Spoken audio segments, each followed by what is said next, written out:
Yeah, Hey, that Arnie, too. whenever you're All ready. right. Tell me the gavel. You know the gavel. Can you mail it to me, please, so I can bang it on my desk here? Don't you have a Pepsi can there? I'll find something. I don't know what. I'll put it in your mailbox, Arnie. There All we go. right, you guys you're live and you're recording. Okay. All right, good. And welcome everyone to the March 17th, 2021 meeting of the Danbury Planning Commission. I will open the meeting with a roll call. Mr. Urice, Here. Ms. Hofstadter, Here. Mr. Kiokio, Here. Mr. Salvain. Here. Chairman Finaldi is here. We will not need to seat any alternates this evening. Before I proceed, I'll make my standard announcement. This meeting of the Danbury Planning Commission is being held on Zoom as a virtual meeting. Even though this meeting is a virtual meeting, members of the public and interested parties continue to have the opportunity to participate in the meeting in a couple of different ways. You can participate via Zoom and see the audio and the video, or you can call in by phone and participate via audio only. Just a heads up, if you do call in, we may have to mute you and unmute your phone to avoid an echo. Instructions on how to participate in the meeting appear on the City of Danbury website, and all of the documents and materials that apply to the matter we discussed during this meeting, including the agenda, are also available on the City of Danbury website. As always, if you have any questions, please contact the City of Danbury Planning and Zoning Department, that is. As a reminder, the entire meeting will be posted on and can be seen on the City of Danbury website. We'll follow the posted agenda as per standard practice. If prior to the meeting, any questions or comments on agenda items were submitted via email to Sharon Felitro, those comments will be read during the appropriate portion of the meeting. And that's it. We'll move along. We took the roll call. Commission members, the minutes have been previously distributed via email. Unless there's any comments, I'll entertain a motion to accept the minutes. So moved. Second. Motion has been made and seconded to approve the minutes 3rd, 2021. Is there any discussion? Hearing none, I will try your minds. All in favor? Now remember, I'm not going to do the roll call votes. We're going to do voice votes unless it's a more significant issue. All in favor of approval of the minutes, please say aye. Aye. Opposed? The minutes are approved. Arnie, who made that motion in second? Joel. Joel made the motion, and I think it was Bobby Kiokio the second. Thank you. You're welcome. We're going with Bob. Okay. All right. Let the record show, commission members, the next meeting is scheduled for April 7th, 2021, our next meeting, that is. There are no new public hearings this evening. And under a continuation of public hearings, the matter of Newtown Road LLC is tabled, and there will be no action taken or discussion on that matter. Jen, should I get a motion to table this? Yes, please. Commission members, unless there's any discussion, I'll entertain a motion to table Newtown Road LLC. So moved. Second. Motion, I believe, made by Helen and seconded by Perry. Is there any discussion? All in favor signify by saying aye. Aye. Opposed? The matter of Newtown Road LLC is continued until our next meeting. Excuse me. There's nothing on our old business for discussion and possible action agenda, so we'll move right to the referral, which I hope everybody had an opportunity to take a look at. Yep. It's an 824 referral, March 2021 City Council Agenda Item number 4. Petition for city acceptance of private road by assessment, Flintlock Drive. Before Jennifer walks us through this, just a little bit of background. Private roads, in my experience, have always been a little tricky because a private road, as you know, is not constructed, typically not constructed to the standards of a full city road. There may be drainage issues, there may, whatever they pitch, widening, whatever the case may be. And then sometimes when a community is located on a private road and they want the city to maintain it, they want to convert it to a public road. And that's a very, very tricky process. And at this point, I'll stop and I'll let Jennifer take it from there. Jen? Thank you, Mr. Chairman. So hopefully everyone had a chance to read my staff report. City Council received a request from Antonia Idarola to consider a private petition for the city to accept a private road. As Arnie said, this is the extension of Flintlock Drive. Flintlock Drive is up north of the high school on Clapboard Ridge. And there's six residents along the southern end of Flintlock that signed this petition. Includes 20, 22, 24, 26, 28, and 30 Flintlock Drive. I gave quite a lengthy history. This is an old file that goes back to 1973.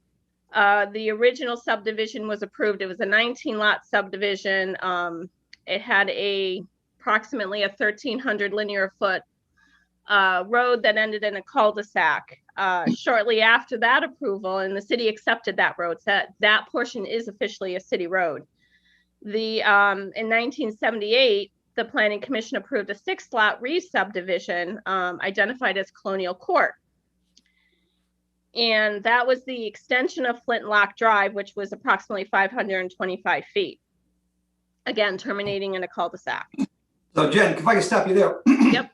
You can see how this can get a little dicey because the first road, the longer part, the original Flintlock, was a approved city road, and the city plows it and maintains it. And now they extend it 525 feet, and that extension is not a city road. So the city doesn't plow it or maintain it. So if you live on Flintlock Drive, you might be saying, where the heck are the plows? Why are they stopping there? Well, because we don't own that little 500 foot section. So it becomes, this is what I'm saying, it becomes a little strange. So go ahead, Jen. Yep, nope, that's okay.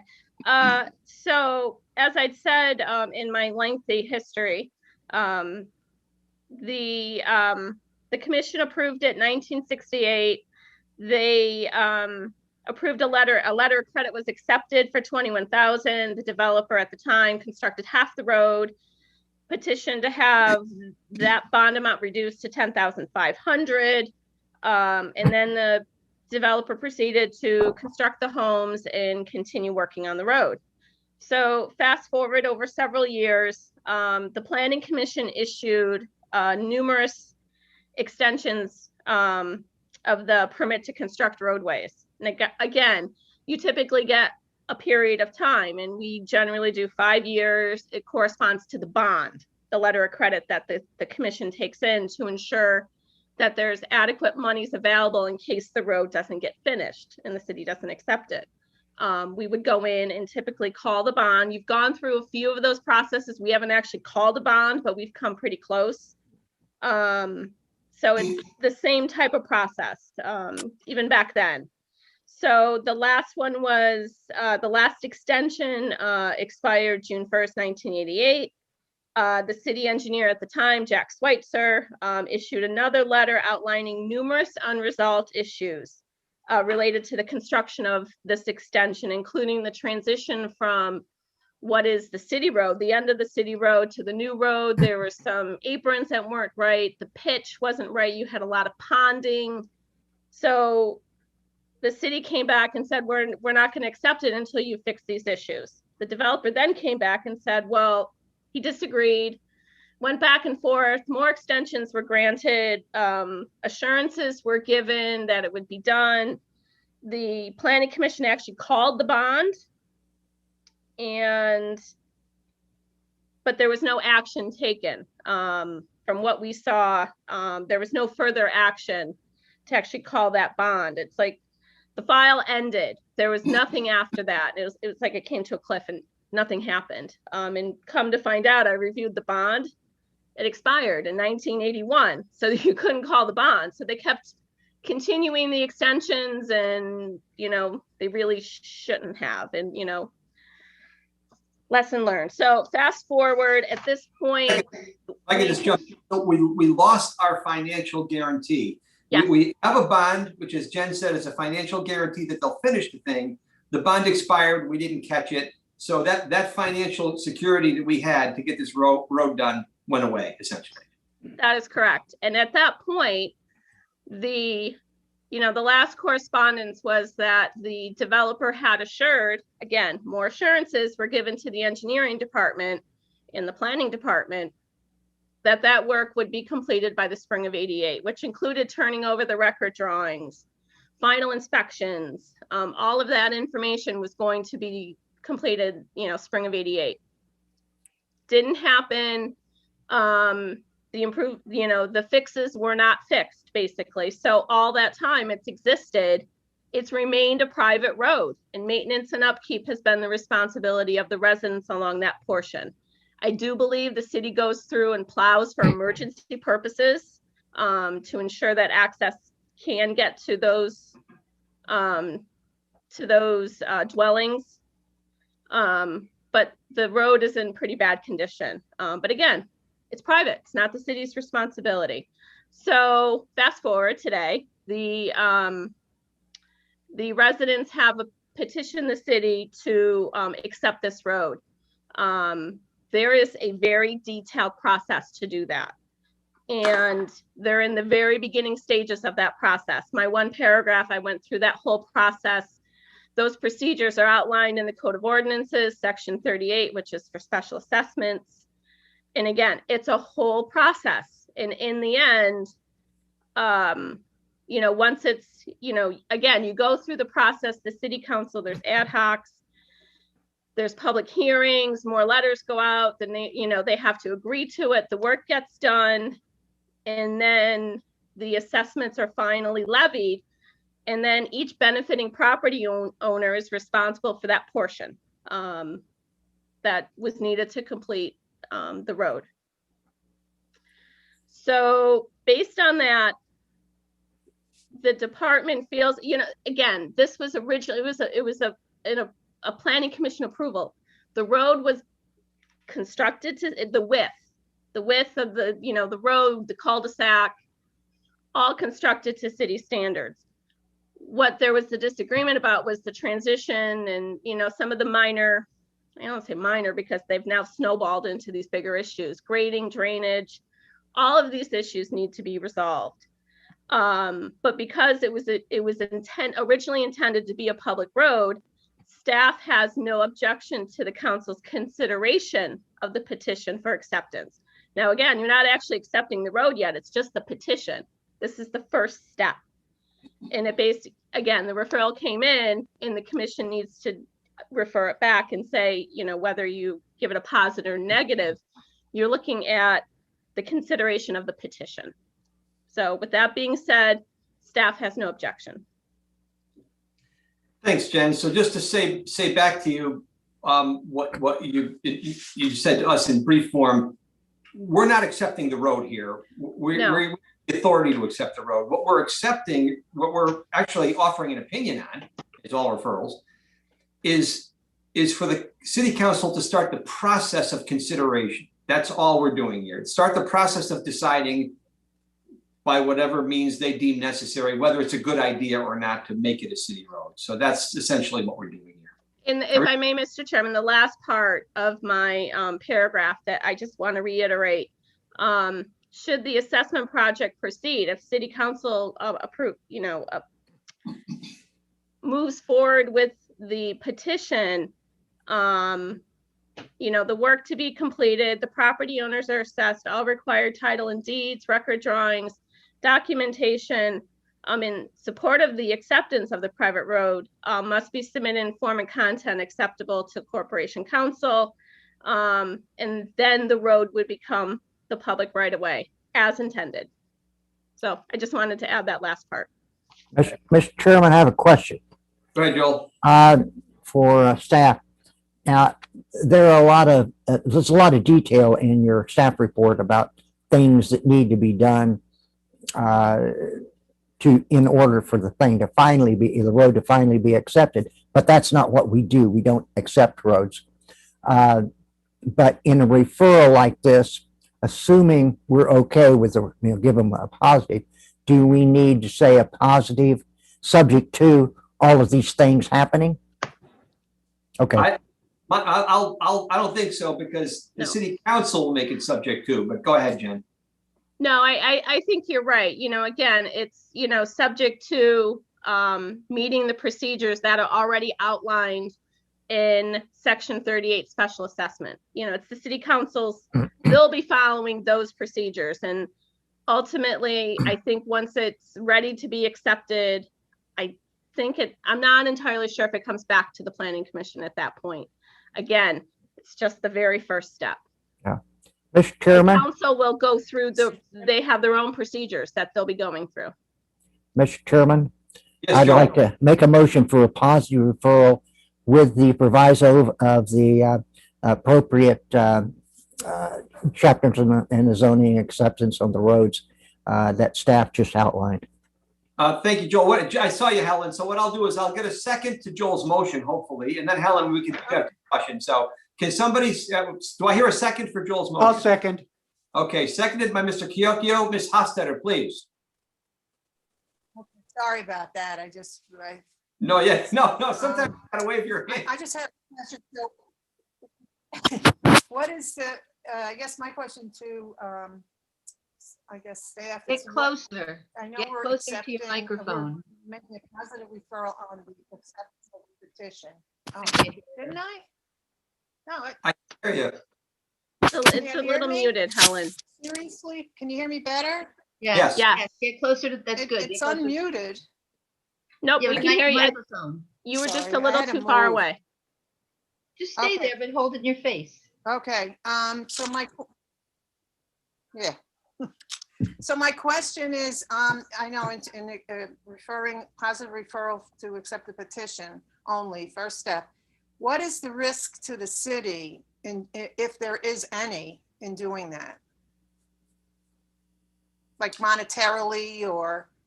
None, because the bond already expired in 1981. So that money's gone. I mean, that's not even the issue anymore. We blew that one. But no, it's really no risk to a positive referral because the city council has to start doing their due diligence and gathering their information by whatever process they have. But in terms of financial risk, none. Mr. Chairman, Go ahead, Joel. Okay. could I comment on that? Wanted to- Yes, we'll go to Joel, then we'll go to Mr. Kyokyo. Go ahead, Joel.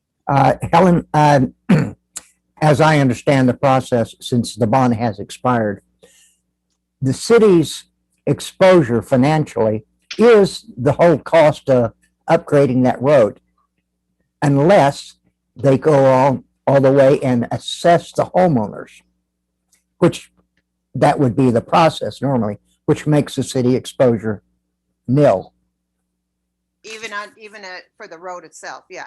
Yep. Okay, got it. Okay, thank you. I just wanted to make sure I didn't miss anything. Bob? Just a curiosity question. How many homeowners or lots will this benefit? 6, 6. Okay. Yep. possibly 7. So the petition had the six lot numbers that I identified at the beginning of the staff report. There's another larger lot that's owned by, and they abstained on the signature, Zarba, Kenneth and Monica Zarba.